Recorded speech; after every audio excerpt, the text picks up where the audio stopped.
Bonjour à tous. Alors aujourd'hui, une fois n'est pas coutume, Je suis un homme en colère. pourquoi suis-je en colère? Eh bien parce que la patronne de France Télévisions vient tout juste de donner du crédit à une théorie raciste d'extrême droite, celle du grand remplacement. C'est extrêmement grave.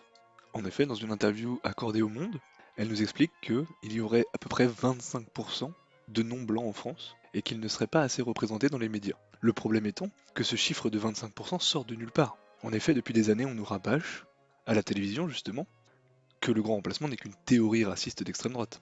Et donc que la population française serait globalement à 99% autochtone. Mais là on nous parle un quart de non-blancs en France, ce qui me paraît absolument incroyable, puisque les statistiques ethniques sont interdites en France. Il est donc impossible pour cette dame de nous dire combien de non-blancs existent en France, combien sont français d'ailleurs, puisque une fois français, vous êtes français. Voilà, comme Hervé Lebras le dit, le grand remplacement c'est de la foutaise parce que ce sont des Français qui remplacent d'autres Français. Donc il n'y a absolument aucune raison de vouloir imposer des quotas. Maintenant j'ai également une autre question à poser. Mais surtout, il y a une petite question, si vous voulez, à laquelle il faut absolument me répondre. S'il n'y a pas assez d'eux, eh bien, monsieur, il faut nous dire de quoi il y a trop. Et oui, comme l'a fait remarquer notre chère Elisabeth Lévy, s'il n'y a pas assez d'eux, ça veut dire qu'il y a trop d'autres choses. Donc on parle de 15% à peu près, ça voudrait dire que 85% sont des blancs. Alors, intéressons-nous un petit peu. Moi, quand on me parle de blanc à la télévision, j'ai 3 ou 4 noms qui vont venir à l'esprit. Jean-Pierre Pernaut, Jean-Pierre Foucault et Pascal Praud. Voilà, donc c'est les trois auxquels je vais penser. Quand on parle de blanc à la télévision, je ne vais pas penser à Éric Zemmour, à Raphaël Glucksmann, je ne vais pas penser à Elisabeth Lévy, justement.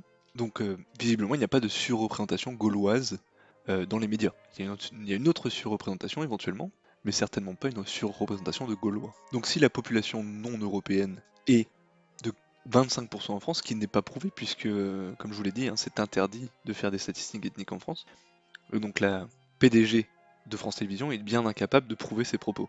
Et d'ailleurs, à mon avis, elle est à la limite de la légalité, puisque c'est presque de l'incitation à la haine de dire qu'il y a 25% de non-européens en France.